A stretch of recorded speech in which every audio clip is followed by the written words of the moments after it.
Okay, so today we're going to be looking at different types of measuring that's done in science, and more particularly that we're going to be doing this year in chemistry. So looking at volume, temperature, and mass measurements. So you're probably wondering, well, what if we're doing a virtual lab? How would this work? You have to keep in mind in a virtual lab, you'll also be measuring the mass of something or taking the temperature of water or some kind of liquid or looking at the volume from a graduated cylinder. So it's still important it's a very critical skill to learn whether you're doing this virtually or not. Because if you have a graduated cylinder in front of you or a thermometer or a scale, you have to be able to measure this properly.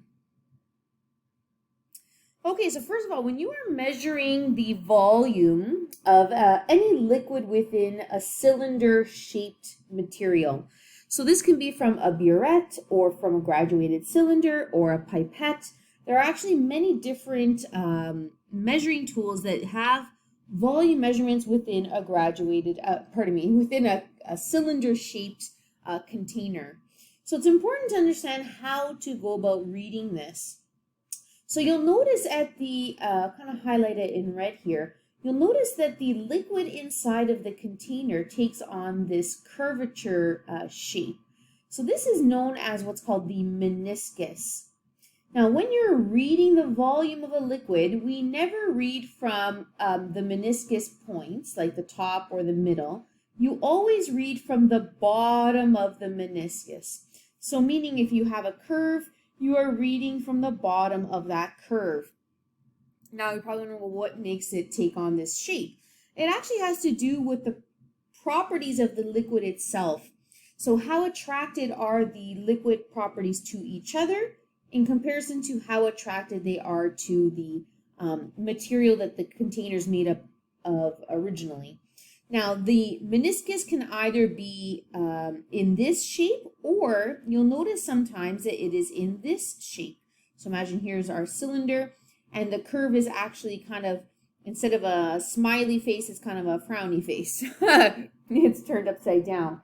So what you're looking at here is, instead of the bottom of the meniscus, in this case, it would be the top. So basically, you're reading from the lowest, or in this case, the highest point where you have that curve occurring.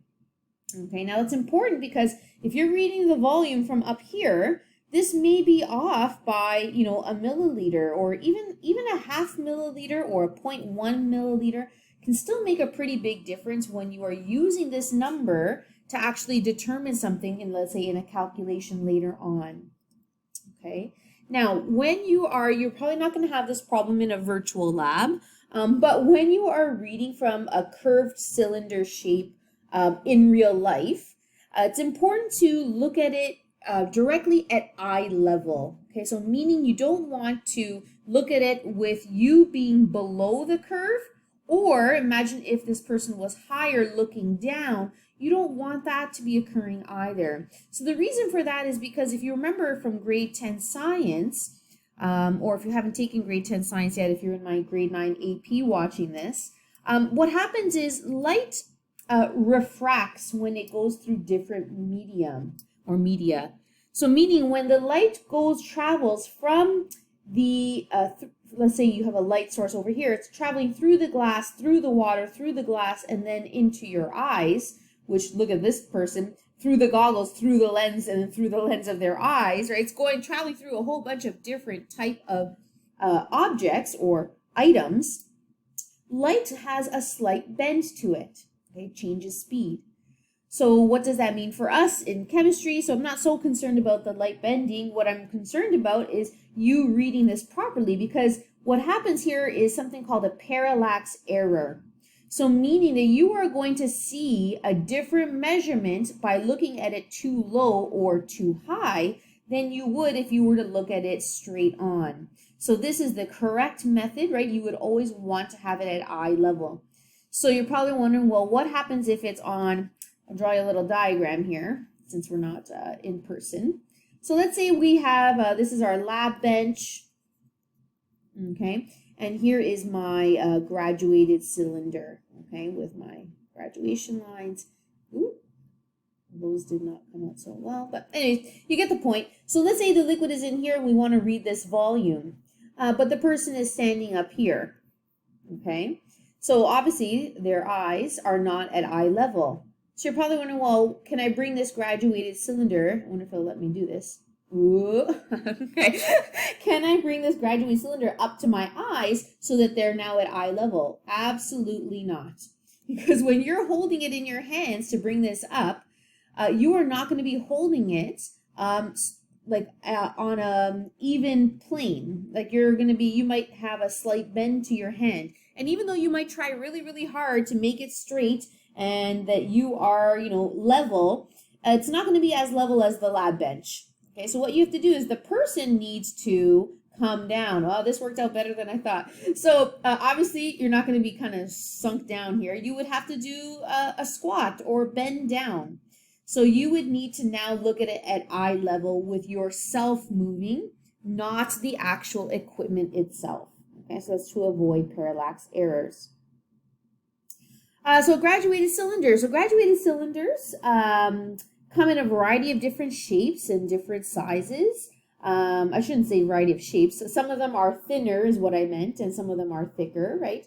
Depending on how much volume it's reading. But they all have the cylinder overall shape to it, right? So they might be taller or they might be wider, but overall the same kind of shape is taken on here. So on a graduated cylinder, you'll see these plastic-y bumps. I should say, it looks like a plastic ring that's around the glass. So graduated cylinders are usually made up of either plastic or Pyrex glass. So this plastic piece, this cylinder that you see on it, or this, I should say, kind of looks like I don't know, like a little mini UFO or something that's around the center of the graduated cylinder. So what this is here for, this is actually here for when you have a glass graduated cylinder. So what it does is it causes protection so that it doesn't break. It's hard to see it in this way. So imagine your graduated cylinders on a lab bench here, right? And let's say we don't have that protected bumper. So what would happen is, let's see if I can do this, all right? When this falls, better angle than that. Okay, so when it falls over, boom, this glass is going to break, right? If something that's made of glass gets knocked over onto a hard surface, it's going to break, right? No matter how protected the glass is from temperature, right? Pyrex glass is a pretty tempered glass. That doesn't matter here. It will break. Now let's get back right side up. Now, if you have a protective piece here, though. Okay, so if you now have that protective plastic piece, I'll show you what happens. This guy's going to move with it, obviously. Ooh. Okay. So instead of hitting, I'm hoping you're really you're trying to visualize this. I'm trying to do the best I can here. But so this graduated cylinder gets knocked down and it has this plastic rubber bumper here. Right? Sometimes plastic, sometimes rubber, but mostly plastic. What it will do is it will hit this plastic piece and protect the glass. Right? So this is actually, a lot of students think that this is here as like a measuring helper. Like you move this up and down. No, actually, this should be way up here. These are actually in the incorrect spots. It should be up here. Because what happens is if this plastic piece is way down here, I'll tell you what would happen. This would still be able to hit the actual counter. So this plastic piece must be up higher so it can cause that protection layer. Okay, so here we go. So when we are measuring the volume from a graduated cylinder or any container actually, and remember we're reading the bottom of the meniscus, right? So we're reading from the bottom of the meniscus at eye level, right? We're not going to have those parallax errors. You have to read the volume using all certain digits and one uncertain digit. So what is a certain digit? What's an uncertain digit? A certain digit are actually the graduation lines on the cylinder itself. So for example, let's say I have a liquid that goes to here, right? This line that's on the cylinder, I'm certain of what that volume is, right? So this is, let's say 1, 2, 3, 4, 5, 6 milliliters, right? If my liquid goes to this 5 line, I know for sure that it's 5 milliliters, right? Like the certain digit is the calibration mark, or those lines. Those are actually, that's where it gets its name. Those are called graduation lines. So those graduated lines are actually telling us how much volume we are certain that we have. An uncertain digit is an estimated value. So meaning it's not written on a line. There's no line for us to look at. So you have to kind of make an estimation. Now, if something is directly on the line, your estimated value could be, let's say, a 0. Like if we said 5.0 milliliters, the 5 is coming from this line here. And because it's right on the line, I could say, well, it's on the line, so it's 0.0. If this was, let's say, a little bit below or a little bit above, maybe you would say 5.1 milliliters or 4.9 milliliters.